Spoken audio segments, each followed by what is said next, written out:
trying to do something different. Further than you're saying.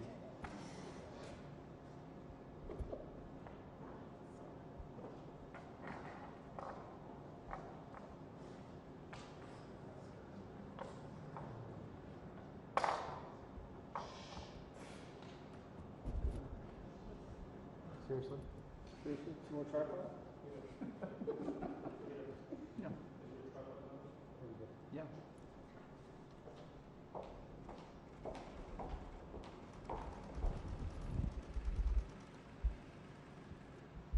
Hello, folks.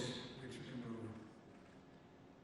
Good afternoon, everyone. Earlier this week, I spoke with President Putin of Russia about the nature of our relationship, the relationship between our two countries.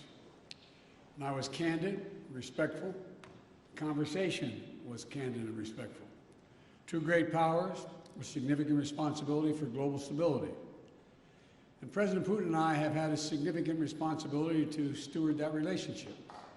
I take that responsibility very seriously, as I'm sure he does. Russia and Americans are both proud and patriotic people. And I believe the Russian people, like the American people, are invested in a peaceful and a secure future of our world. During the campaign for the presidency, I was unequivocal that if I was elected president, I would respond to any attempt to influence our elections, the last election, and because elections are sacred. They're sovereign undertakings, and they're an expression of the will of the American people. And we cannot allow a foreign power to interfere in our democratic process with impunity. And I told them if it turned out that as I thought, that there was engagement in our elections, that I'd respond. Later, during the transition, as we learned more about the SolarWinds cyber intrusion, I made clear that I would respond once we determined who had, in fact, conducted a hack on the scope and scale that occurred. When President Putin called me in January after I was sworn in to congratulate me, I told him that my administration would be looking very carefully, now that we had access to all the data, and at the issues to assess Russia's role, and then determine what response we would make. When we spoke again this week, I told him that we would shortly be responding in a measured and a proportionate way because we had concluded that they had interfered in the election and SolarWinds was totally inappropriate. Today, I've approved several steps, including expulsion of several Russian officials as a consequence of their actions. I've also signed an executive order authorizing new measures, including sanctions to address specific harmful actions that Russia has taken against U.S. interests.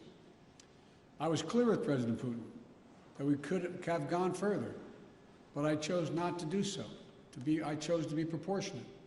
The United States is not looking to kick off a cycle of escalation and conflict with Russia. We want a stable, predictable relationship. If Russia continues to interfere with our democracy, I'm prepared to take further actions to respond. It is my responsibility as President of the United States to do so. But throughout our long history of competition, our two countries have been able to find ways to manage tensions and to keep them from escalating out of control. There are also areas where Russia and the United States can and should work together. For example, in the earliest days of my administration, we were able to move quickly to extend for 5 years the New START Treaty and maintain that key element of nuclear stability between our nations. And that was in the interest of the United States, of Russia, and quite frankly, of the world. And we got it done.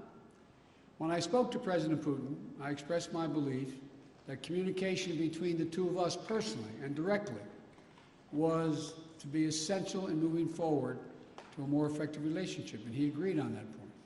To that end, I propose that we meet in person this summer in Europe for a summit to address a range of issues facing both of our countries. Our teams are discussing that possibility right now. And out of that summit, were it to occur, and I believe it will, the United States and Russia could launch a strategic stability dialogue to pursue cooperation in arms control and security. We can address critical global challenges that require Russia and the United States to work together, including reining in nuclear threats from Iran and North Korea, ending this pandemic globally, and meeting the existential crisis of climate change. I also made clear to President Putin that the United States is unwavering in our support of our allies and partners in Europe. In that vein, I expressed concern about Russia's military buildup on Ukraine's border and in occupied Crimea. I affirmed U.S. support for the sovereignty and territorial integrity of Ukraine, and I strongly urged him to refrain from any military action. Now is the time to de-escalate. The way forward is through thoughtful dialogue and diplomatic process. The U.S. is prepared to continue constructively to move toward that process. My bottom line is this: where there's an interest in the United States to work with Russia, we should and we will. Where Russia seeks to violate the interests of the United States, we will respond. We'll always stand in defense of our country, our institutions, our people, and our allies. Thank you very much for your time. Did President Putin give you any indication in that call that he is willing to change his behavior? We indicated we would talk about it. I laid out, as I said, very simply. I said during the campaign, I said when he called to congratulate me on being elected, I said subsequent to that, this last conversation, that if it turned out that he was engaged in activities that he'd been accused of in cybersecurity and solar winds and interfering in our elections, that I would respond in kind. I urged him to respond appropriately, not to exceed it, because we can move as well. My hope and expectation is we'll be able to work out a modus vivendi, but it's important that we have direct talks and that we continue to be in contact with one another. Thank you. Mr. President, do you expect to have a summit or meeting in the morning? Pardon me? Why not Nord Stream? Why did you keep going with the sanctions on Nord Stream 2, Mr. President? Nord Stream 2 is a complicated issue affecting our allies in Europe. I've been opposed to Nord Stream 2 for a long time, from the beginning when I was out of office and even before office, before I left office as vice president. But that still is an issue that is in play. Thank you very much.